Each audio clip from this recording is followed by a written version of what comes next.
Assalamualaikum warahmatullahi wabarakatuh. Perkenalkan, saya Aulia Iza Pujiasanti dari kelas PBSI Rombol 2. Di sini saya akan menjawab pertanyaan ujian tengah semester mata kuliah Pemahaman Lintas Budaya.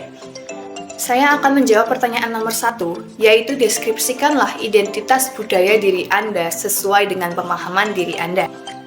Menurut saya, tidak ada yang spesial dalam diri saya, terutama hal yang menyangkut tentang kebudayaan dalam diri saya. Saya adalah orang keturunan Jawa asli, lebih tepatnya Jawa Tengah.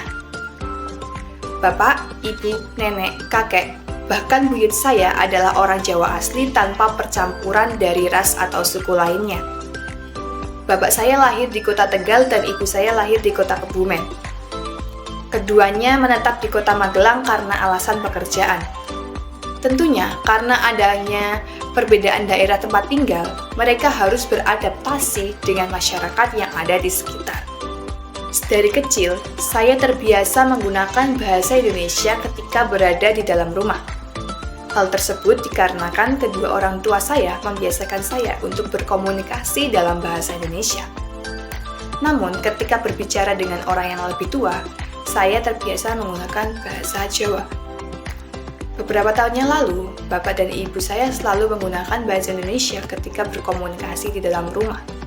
Akan tetapi, ketika saya beranjak dewasa, mereka mulai terbuka untuk berbincang menggunakan dialek atau logat daerahnya masing-masing. Orang-orang kerap menyebutnya dengan ngapak. Awalnya saya menganggap bahwa dialek mereka sangat lucu ketika didengar. Akan tetapi, ketika kita dengarkan dengan seksama, ternyata kalimat yang diucapkan tidak jauh berbeda dengan bahasa yang digunakan di kota Magelang. Terdapat sebuah cerita lucu ketika ibu saya berbincang dengan adik saya. Ketika itu, adik saya bertanya, apa ibu tahu tentang sejarah VOC? Ibu saya secara tidak sadar mengatakan ibu ora dengar. Namun, dengan polosnya, adik saya malah mengencangkan suaranya dan mengulangi lagi pertanyaan yang sama. Ia mengira kata dengar yang disampaikan ibu saya berarti dengar atau mendengar. Namun, yang dimaksud ibu saya adalah kata dengar yang artinya tahu. Ketika memasuki dunia perkuliahan, tentunya saya tidak hanya bertemu dengan teman-teman yang berasal dari kota Magelang saja, tetapi juga bertemu dengan teman-teman yang berasal dari luar kota Magelang. Perbedaan penyebutan istilah terkadang membuat kami sering berdebat. Ada kalanya kami memperdebatkan hal-hal yang tidak penting. Seperti pernah pada saat itu saya berbincang dengan teman saya yang berasal dari Temanggung. Tiba-tiba sebuah pensil terjatuh ke lantai. Secara spontan teman saya berkata, pensilnya gigal. Awalnya saya tidak paham dengan arti istilah gigal. Namun, pada akhirnya saya mengetahui bahwa arti dari istilah gigal adalah jatuh. Ternyata, walaupun saya adalah orang Jawa asli, saya belum sepenuhnya mengerti tentang bahasa yang tersebar di Jawa, khususnya Jawa Tengah. Keberagaman pada aspek kebahasaan menjadikan saya lebih tertarik dalam mempelajari mengenai istilah dalam bahasa yang tersebar di Pulau Jawa ini. Saya akan menjawab pertanyaan nomor 2, yaitu bagaimanakah peran dan status Anda dalam masyarakat. Saya memiliki peran sebagai seorang warga negara Indonesia atau WNI yang telah dibuktikan dengan kepemilikan kartu tanda penduduk atau KTP. Peran atau status sosial tersebut saya merupakan ascribed status atau status yang saya dapatkan semenjak saya lahir. Akan tetapi, status tersebut baru sah atau legal pada saat usia 17 tahun. Sebagai seorang warga negara Indonesia yang baik, maka saya harus taat pada aturan dan norma dimanapun saya berada. Saya harus dapat memposisikan diri saya dengan benar, sesuai dengan tempatnya. Ketika saya berada di rumah, khususnya ketika berkumpul dengan keluarga, saya harus melakukan peran saya sebagai seorang anak sulung.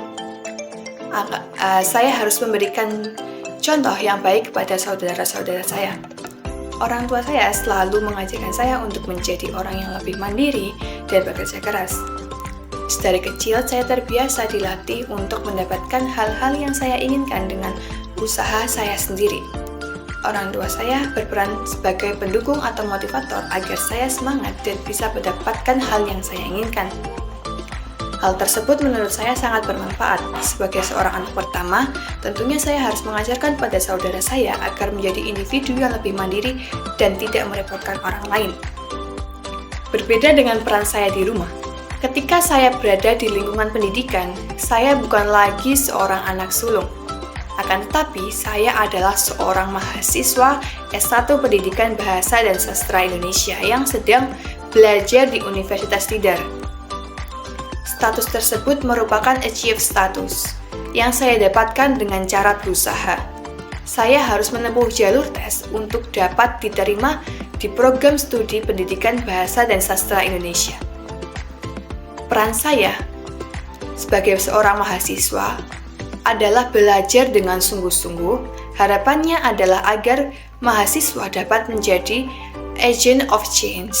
Selain itu, dalam lingkungan pertemanan, saya harus menciptakan lingkungan yang positif dan memposisikan diri saya untuk membawa ke hal yang lebih baik.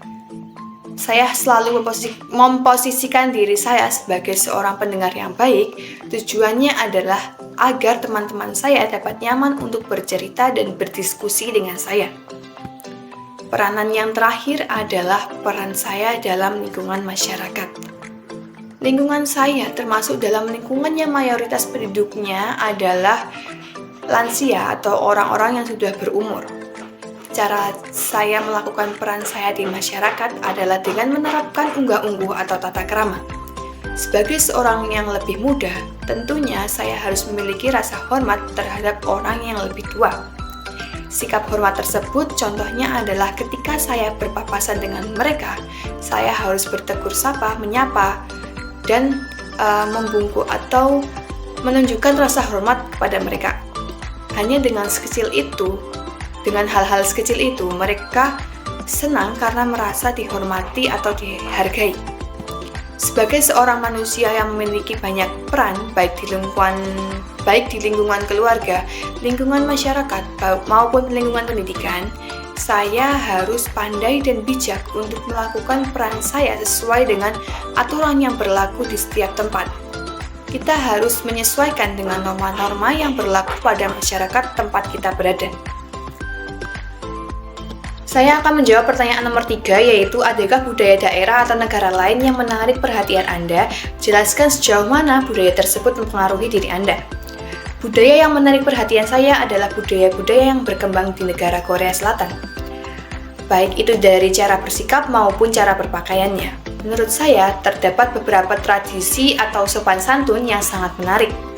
Contohnya adalah budaya menunduk 90 derajat. Biasanya hal ini dilakukan ketika mereka bertemu atau bertegur sapa. Orang yang lebih muda membungkukkan badannya menjadi sudut 90 derajat kepada orang yang lebih tua. Hal tersebut sangat mencerminkan sikap sopan atau istilahnya menghargai yang lebih tua. Budaya ini tentunya tidak dimiliki oleh semua negara. Jika di Indonesia, budaya ini mungkin mirip dengan budaya mencium tangan. Ketika orang yang lebih muda diharuskan untuk mencium tangan kepada orang yang lebih tua ketika bertemu. Namun, budaya ini tidak ditemukan di Korea. Begitupun budaya membungkuk 90 derajat yang tidak bisa kita temukan di Indonesia. Budaya selanjutnya yang menarik perhatian saya adalah budaya berpakaian orang Korea yang menjadi tren di semua kalangan, baik kalangan yang muda maupun yang tua. Tren fashion Korea ini tidak hanya meradang di Indonesia saja, akan tetapi juga menjadi ikon di negara-negara lain. Indonesia selalu mengikuti perkembangan, baik dari segi fashion, kecantikan, bahkan teknologi. Dalam bidang fashion, cara berpakaian ini dipengaruhi oleh faktor musik K-pop atau K-drama. Begitupun dengan saya yang sangat terpengaruh dengan budaya-budaya pada K-drama maupun pakaian-pakaian yang digunakan pada MV-MV K-pop. masyarakat Indonesia selalu meniru apa yang digunakan dengan idola mereka. Jika idola mereka menggunakan brand A, misal, maka kita sebagai penggemar juga pasti mengikuti apa yang digunakan oleh idola kita. Hal tersebut tentunya membawa keuntungan besar bagi merek-merek yang menyajikan fashion atau baju-baju yang digunakan oleh idol-idol Korea, baik itu baju, tas, sepatu, dan sebagainya. Mereka sering membeli produk-produk dan barang-barang brand terkenal dan penggemarnya selalu mengikutinya. Alasan masyarakat Indonesia mengikuti fashion Korea adalah karena fashion Korea dianggap lebih berkelas dan lebih baik dari segi estetikanya. Hal tersebut tentunya membawa dampak positif bagi UMKM yang ada di Indonesia pada bidang fashion. Mereka dapat membanting setir ke fashion Korea yang saat ini menarik perhatian masyarakat luas. Para pelaku usaha dapat menggali informasi seperti pada fashion idol-idol K-pop dan aktor atau aktris Korea. Mereka bisa dengan kreatif mengembangkan fashion yang tadinya hanya cocok digunakan pada event-event tertentu menjadi bisa digunakan di segala acara.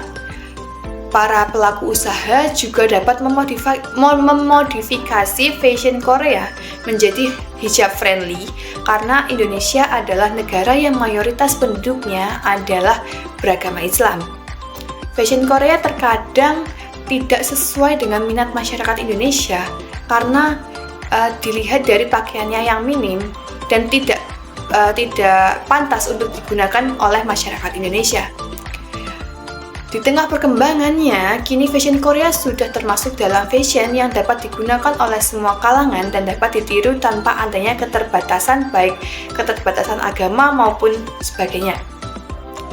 Pengaruh fashion Korea terhadap diri saya yaitu saya lebih memperhatikan penggunaan pakaian saya ketika beraktivitas. Saya selalu tertarik dengan pakaian-pakaian yang digunakan oleh aktris-aktris di Korea Selatan, terutama baju-baju yang mereka gunakan di dalam K-drama. Tentunya pengaruh Korean drama sangat tinggi di Indonesia. Bahkan banyak orang-orang yang menduplikat brand-brand terkenal seperti Gucci, Dior, Hermes, dan lain sebagainya menjadi brand-brand yang lokal atau cocok di kantong masyarakat Indonesia.